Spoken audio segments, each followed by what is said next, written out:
Broadcasting from the basement of La Penta, this is WICR.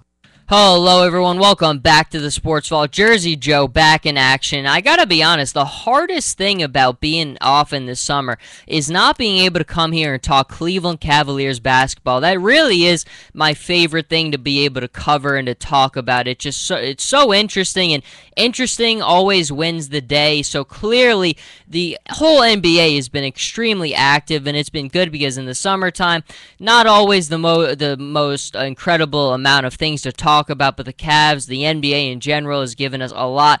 And the Cavs, obviously last week, Kevin Love signing the 5-year, $110 million deal, and there were a lot of reports out there that he was considering leaving or a 1-year deal, but no, he's locked in there for 5 years, $110 million. And look, I think it's a mutually beneficial relationship. Kevin wants to win. I don't think he ever could go back to a losing situation. I mean, I'll never forget watching his press conferences or him at the locker room after games. The guy just couldn't take the losing. I mean, it was destroying him. I mean, and you respect the heck out of him for that because he was a competitor through and through, never gave up, and he just was in a bad losing situation, but it was taking its toll on him mentally. It is hard to be that good and just to be having that not translate into wins. That is difficult to take, and I think Kevin is in a position now where he's going to be in the NBA Finals the next 3 to 5 seasons in a row. I don't think there's any question about the next 3. Longer than that will be tough, but I still think that it is possible, especially when you look at how weak the Eastern Conference is. There's only one LeBron James. Kyrie Irving has the potential to become the next just out of your mind superstar. I think he already is, and he's only going to get better. So once he added the defensive skill set to his game, he became just an unearthly star. I mean, you see the way that he could score the basketball at will, making extremely difficult shots, the way that he could take command of the offense, and the way that he is a force on defense. I mean, I'll never forget, remember that block shot on Stephen Curry in Game 1 where we just kind of made our jaw drop? That is what Kyrie Irving is now, and I've said it many times. I think for me, I thought there were points this season he played better than any teammate LeBron has ever had. That's not saying Dwayne Wade's not the better basketball player now, but I think Dwayne Wade had his moments where the knees were giving him problems, where his health was giving him problems. There were points I really thought Kyrie was the best teammate LeBron ever had. But that's going off of Kevin Love time. Kevin Love, I think it's still mutually beneficial. Kevin's got to get better on defense, but the Cavaliers absolutely are a better team with him. They need to do a better job of running the offense through him sometimes, getting him some more involved sometimes. I think David Blatt started to get a little bit better at getting him involved as the season progressed. Towards the beginning of the season, he just absolutely struggled getting him involved, really just making him sit at top and just drawing defenders away. But that's not where he's at his best. He can do that, but that's not where he's at his best. I think they will figure things out. LeBron's already out map line what he wants to do next season. Brian Windhorst said he knows what he wants to do. He wants to be a 22, 11, and 8 guy. And I think that's possible. When it's LeBron James, anything is possible. If there's anything we see from him every single offseason, he has a plan, and he puts that plan into place, and it usually translates and makes him an even better basketball player, adding more dynamic versatility that next season. So there's nothing that I've seen in the past that would say that's something LeBron can't do. And I think LeBron understands he has the kind of offensive explosive help he hasn't had in the past. This is an extraordinarily talented offensive unit. Kyrie can just score with the best of them. The way that he handles the ball, the way that he can attack and create his own shot, he really does everything. And the next business that we have to turn to for the Cavs is obviously Tristan Thompson. Now, Tristan Thompson, LeBron's not said it. I don't know if he said it, but the reports are that he's not even going to discuss anything with the Cavs until they finish the deal with Tristan Thompson. It seems like there's a framework in place. I think it was around $80 million with like a 4 or 5 year deal. And look, some people say he's not worth that. Probably not, but with the way that the NBA is going to explode with the way that salaries and all the TV money comes in, it will be worth it. And I look at Tristan Thompson, and it's so refreshing for LeBron because when you look at the 4 years that he was in Miami with no center, you now have two. You have Timothy Mozgov. You have Tristan Thompson. These two guys are I mean, you saw in the NBA Finals how much of a force they were. I think Tristan Thompson, and I've said this a couple times, is the best timely rebounder in the NBA. I don't think there's a better timely rebounder in basketball than Tristan Thompson. Now, his offensive skill set does need a lot of work. He did switch hands and switch to become another shooter from a different angle.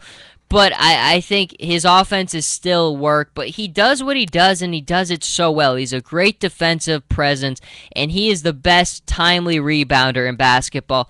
They'll figure out the deal, and then LeBron's deal will get figured out.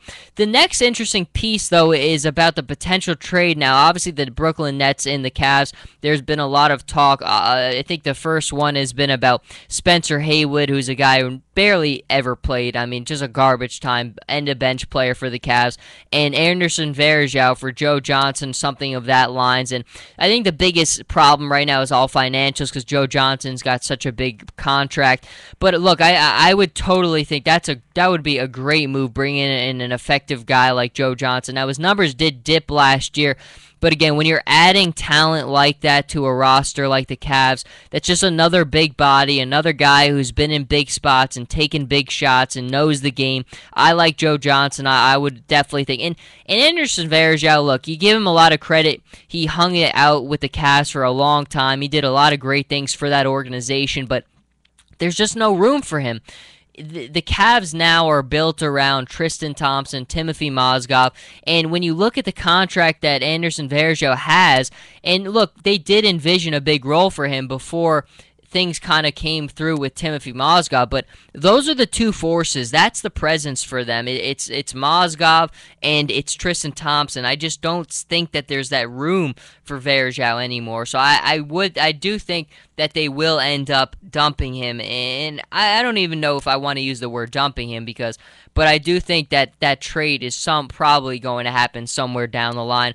And then today, Mo Williams signing with the Cavs, a 2-year deal, 2 years, $4.3 million. Again, another nice presence. I liked him the first go around with the Cavs. Obviously, the first go-around with the Cavs with LeBron didn't go so well. That roster was not very good. But he was a nice guy. He's shown that he can play. He's a nice change of pace type of guy. And I never underestimate the value of having an important change of pace type point guard. When you look at the Golden State Warriors, I think one of the biggest things that wasn't talked about, some people did, but it wasn't talked about by the masses, was Sean Livingston. Having that important change of pace point guard who can handle himself and really can play, really can help out that second unit is critical. And we saw with the Warriors, I thought before this season, the best season I saw for the Warriors was 2 seasons ago, I believe, when Jarrett Jack was the change of pace point guard for Stephen Curry. As soon as Stephen Curry came off, you had a capable guy who could lead the offense, who was comfortable and knew how the flow of the game had to go.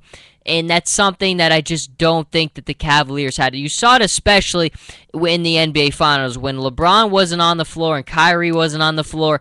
It was a complete train wreck. You had nobody who knew the flow of the game or knew how to situationalize what was going on. Now you bring in a guy like Mo Williams who is capable, who can lead, and will know what the flow has to be, what pace to push.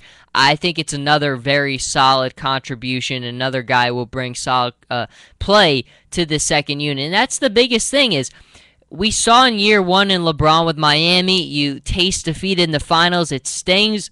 but you fill out the roster in the offseason heading into year 2, and you really have something special going into that second season. And I think right now, based on the way things are unfolding, that's what we're starting to see with the Cavaliers. They are filling out that roster, bringing in Mo Williams. We'll see what happens with the Joe Johnson thing, but that would be another solid contribution. Anderson Varejao, I think you get his money off the books, and then you really don't have room for him as it is. I think that's smart. Things are falling together. Kevin Love is back. And I've said it before. I said it right after the NBA Finals. I do think the Cavaliers win the title next year. I think it's kind of deja vu what we saw with LeBron in Miami and what we've seen with LeBron in Cleveland. Obviously, a big portion of it is going to come down to health. The health clearly wasn't on their side this year, and if it is, I think that there's no doubt that they will win, and it really could be a historic season for them next year because there was that feeling it out in that rough patch for them. They've been together a year. They know, and I think that's the most important thing that was stressed is what you need to do and what you need to give on the defensive end to win and win a lot of games. I think they all understand that now. Certainly Kyrie Irving does because the leap in his game that we've seen. Kevin Love, I think, knows that as well as anybody now, too. That is the formula, and I think that's what they stick to. But clearly, for all the Cleveland Cavaliers coverage, don't go anywhere further than Jersey Joe. Follow me on Twitter at SportsVaultIona, but kind of going to reshift, and we'll be back in a minute.